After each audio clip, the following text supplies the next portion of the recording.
Assalamualaikum warahmatullahi wabarakatuh. Selamat datang kembali di channel Hikmah Misteri. Dan tentunya masih bersama saya Mas Nara. Apa kabar kalian semua? Semoga selalu baik-baik saja, sehat badannya, dilimpahkan rezekinya, dan dihindarkan dari segala mara bahaya. Amin. Di kesempatan kali ini saya akan menceritakan sebuah cerita drama rumah tangga dengan judul Nasib Detektif Cinta. Oke, seperti biasa sebelum ke ceritanya, bagi kalian yang belum subscribe channel ini, silahkan bisa subscribe dulu lah, dan aktifkan lonceng notifikasinya agar kalian tidak ketinggalan cerita menarik dari channel Hikmah Misteri yang akan selalu menggetarkan hati kalian. Dan jangan lupa juga untuk share and like tentunya, agar Mas Nara lebih semangat lagi untuk menghibur kalian.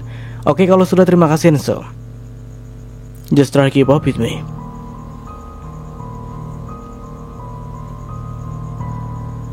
Sayup-sayup wanita itu mendengar suara orang berbicara. Sepertinya suara lelaki dan wanita. Suara mereka seolah berbisik, tapi enggak juga. Mungkin mereka itu sengaja mengecilkan suaranya supaya tak mengganggu ketenangan orang lain. Mereka berdua terus berbicara dengan bahasa yang tak ia pahami, sambil tangan mereka sibuk menepuk-nepuk pipi, membuka-buka mata hingga terus ke bawah, merata ke seluruh tubuh. Ih, ini orang pada gak sopan amat sih. Masa mata orang dijenjet-jenjet kayak gini? Sakit tau, umpatnya. Risih karena muka dan tubuhnya merasa disakiti oleh kedua manusia aneh tersebut. Penasaran membuncah dalam dada perempuan itu kala mereka membuka bajunya, lalu mengorek-ngorek di bagian tubuhnya yang jelas-jelas sangat vital. Ia mencoba berontak dan membuka mata, namun wanita ini tiba-tiba merasakan keganjilan pada dirinya.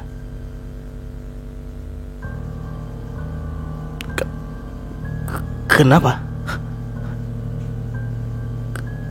Kenapa mataku tidak bisa dibuka? Pikirnya. Ada apa dengan mataku? Seketika ia panik, lalu mencoba untuk menggerakkan tangannya. Namun sayang, tangannya juga tidak bisa bergerak. Ia bingung, panik, dan takut. Kali ini mencoba menggerakkan tubuhnya, tapi sayang kembali gagal. Badannya juga sama sekali tidak bisa bergerak. Walau sudah berontak sekuat tenaga, namun kembali sia-sia. Tidak, jeritnya. Sial. Kembali ia mengumpat suaranya yang ikut-ikutan mogok, tak mau keluar dari kerongkongan. Dia benar-benar bingung, tak tahu apa yang tengah terjadi padanya. Yang nyata saat ini ia hanya merasakan kegelapan yang pekat. Iya, hanya hitam yang pekat. Walau dia bisa mendengar, merasa, namun kenyataannya tidak ada siapapun yang bisa mendengarkan suaranya. Walau telah berusaha sekuat tenaga, bahkan menjerit. Apa yang terjadi padaku? Kembali wanita itu bertanya pada kegelapan yang kelam. Dalam gelap, rekaman kehidupannya kembali berputar, lalu menyapa otaknya. Ia teringat pada hari indah di mana dia dan kekasihnya baru merasakan kenikmatan bercinta. Sepertinya yang ia rasa dan ingat adalah siang tadi. Dia masih merasakan betapa bahagianya menikmati hubungan bersama teman wanitanya, yang katanya sangat diharamkan oleh Tuhan dan semua agama, bahkan oleh semua orang.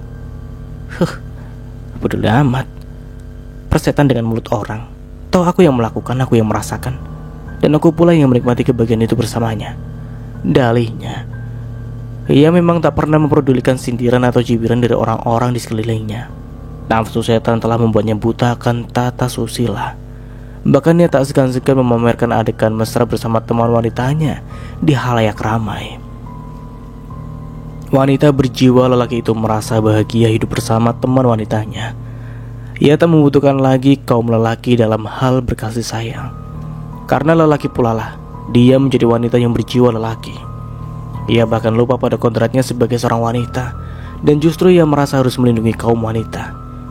Ia benci pada orang-orang di sekitarnya yang ia rasa suka menggurui dan memandang rendah padanya. Dan ia benci pada orang-orang yang menyuruhnya untuk kembali ke jalan yang benar dengan khotbahnya. Munafik. Dengan kasar ia akan membentak siapa saja yang mencoba mendekati atau menasihatinya. Apalagi jika dia melihat wanita yang berkerudung panjang. Ia pasti akan terkekeh menertawakan. Katanya baju mereka lebih serasi buat membungkus buah nangka di kampungnya. Aneh bagi matanya. Karena yang ia tahu, tubuh cantik wanita itu harus diperlihatkan pada umum, bukan malah ditutupi dengan kain gori yang seharusnya untuk membungkus nangka agar cepat masak. Tak lama kemudian, tiba-tiba kepala wanita itu terasa sakit luar biasa. Ia mengaduh, mengerang, namun sayang, ia tidak bisa berbuat apa-apa. Tubuhnya tak bergerak, dan matanya juga tak melihat. Hanya jiwa yang meronta, karena raganya lara. Tanpa diduga pula, suara guntur menggelegar di daun telinga. Tubuhnya tergoncang hebat. Dari kejauhan, sayup-sayup terdengar suara gulungan ombak yang melesat ke arahnya. Semakin lama, suara itu seolah semakin dekat. Dekat dan sangat dekat. Seketika pula jantung wanita itu berdegup kencang. Suara yang didengarnya seolah mengerikan pendengarannya. Matanya melotot, ketakutan, namun nyata. Tiada apa yang bisa dilihatnya karena yang ada hanya gelap dan gelap. Ia panik dan ingin berlari untuk menyelamatkan diri. Namun apa daya, tubuhnya pula tak mampu digerakkan. Wajahnya pucat pasi, bibirnya bergetar hebat, jantungnya berdegup dahsyat. Wanita yang menganggap dirinya lelaki itu menjerit histeris. Telinganya kembali menangkap suara-suara aneh yang membuat jantungnya berhenti berdegup. Suara itu dekat, sedekat tengguknya, dan ia rasa pemisah suara itu seolah hanya sebuah tembok kertas yang sangat tipis, sehingga ia bisa mendengar suara itu dengan jelas. Walaupun ia tak melihat dengan mata dan kepalanya sendiri, namun telinga dan imajinasinya mampu menggambarkan kejadian yang tengah terjadi di ruang sebelah. Suara jeritan-jeritan histeris ribuan manusia yang seolah tengah direbus oleh panci dengan air yang mendidih, lalu bau gosong yang menyengat hidung. Ada kulit manusia yang seolah tengah dipanggang dengan bara api, dan raungan-raungan orang yang seolah tengah terbelenggu oleh rantai-rantai yang berat dan menyiksa. Sungguh mengerikan telinga. Ternyata wanita itu kini tak bernyali. Ia tak bisa lagi berlagak selayaknya di dunia fana. Kini yang ada hanya rasa takut yang mencekam jiwanya. Sungguh nyali manusia saat itu tidak ada gunanya. Panas, tolong, jerit mereka. Wanita itu ingin menutup telinganya, namun sayang, tubuhnya tak berfungsi, dan suara itu semakin terdengar keras, membuat kepalanya terasa memecah.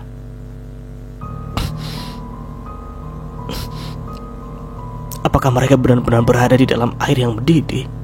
Pikirnya. Ya Tuhan, tolong aku. Aku takut. Apakah ini? Mengapa gelap seperti ini semua? Rintih wanita itu. Dengan sisa kekuatannya ia mencoba berontak dan melototkan kedua matanya, agar ia bisa melihat dengan mengetahui apa yang telah terjadi sebenarnya. Hal yang tiada terduga pun terjadi. Tembok itu memancarkan cahaya. Kini dengan jelas ia bisa melihat ribuan wanita yang menjerit itu. Benar, ia tengah tersiksa seperti dalam imajinasinya tadi. Seketika ia takut. Namun sayang, kali ini matanya tak mampu lagi dipejamkan. Matanya melotot merekam kengerian api yang berkobar-kobar dan membara itu. Rupanya tengah melahap tubuh-tubuh manusia dengan garangnya. Orang-orang menjerit, meraung dan tiada ampun. Bau anyir dan gosong melambung ke angkasa. Sementara di sisi lain, ia juga melihat pemandangan yang sama. Para lelaki mengadu kesakitan serta panas yang sangat. Tubuh-tubuh mereka dibanjiri keringat. Muka-muka mereka menampakkan kengerian yang tiada terkira. Bola matanya seakan hendak keluar, menahan panasnya api yang semakin ganas. Dan tubuh-tubuh mereka bagai ranting-ranting kering. Api yang berkobar-kobar itu semakin lahap menggerogotinya. Wanita itu menggelengkan kepala, lalu menangis sejadi-jadinya. Ketakutan kini telah merajalela dalam hatinya. Tidak, jeritnya sambil terus menggeleng-geleng ketakutan. Ia menyampaikan pandangan ke segala arah. Namun sayang, tiada sesiapa yang ada, hanya api, dan api yang semakin mengganas. Tolong aku. Salah satu wanita yang tengah berada di lautan api itu memohon. Lena, pekiknya.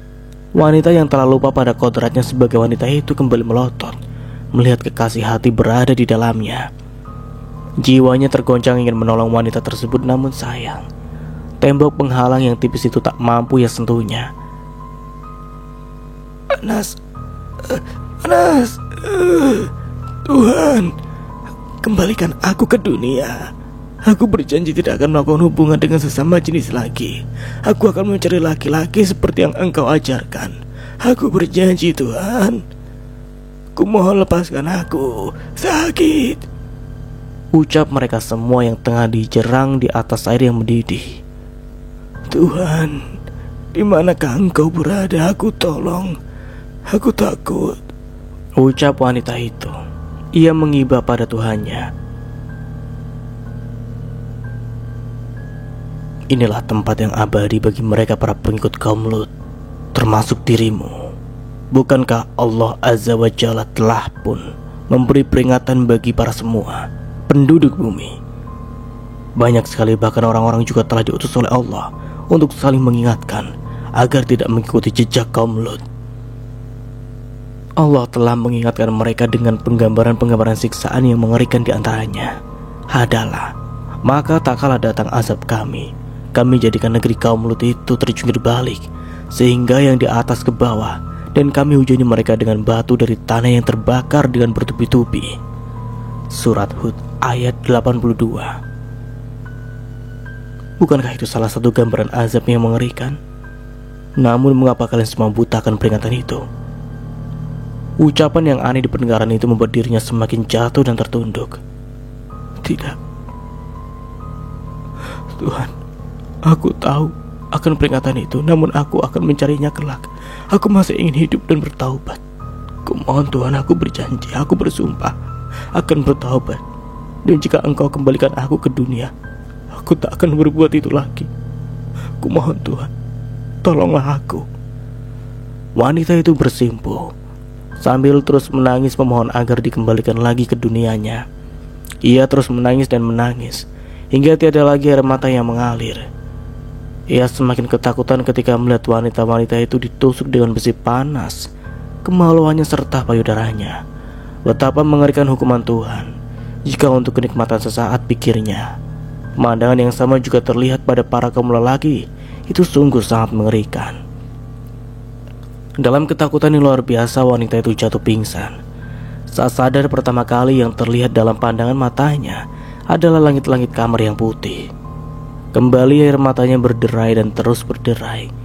Ia mengguguk sendirian dalam kamar yang sepi. Ia bersyukur Allah telah pun mengembalikan ke dunianya yang fana. Dada wanita itu terus bergemuruh, penuh sesak isak. Ia sesenggukan tak kuasa menahan tangis.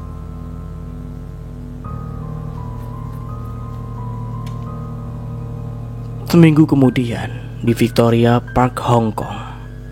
Heboh jeng, heboh. Ada berita heboh. Tergopoh-gopoh Yunarti datang mengabarkan berita yang menurutnya menggemparkan dunia ke gengnya. Ada apa yuk? Tanya salah satu kawannya. Ingat sama lesbian yang mati di apartemen setelah melakukan hubungan gak senonoh itu enggak? Yang keluarganya gak mau nerima mayatnya, yang mayatnya mau diedel-edel sama dokter Hong Kong buat otopsi penyelidikan tentang lesbianisme, yang udah disimpan di ruang es selama hampir sebulan.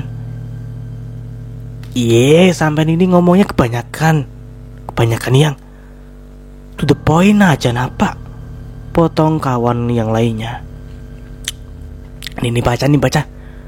Dengan semangat berkobar-kobar, Yunarti memberikan koran satu persatu pada gengnya. Yuh, sampai ini sudah ketinggalan zaman. Ini berita sudah basi. Paling anaknya juga sudah libur lagi.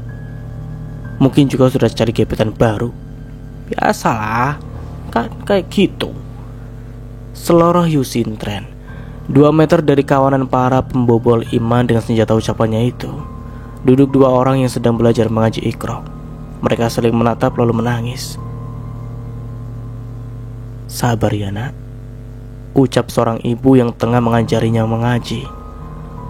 Berdoalah terus.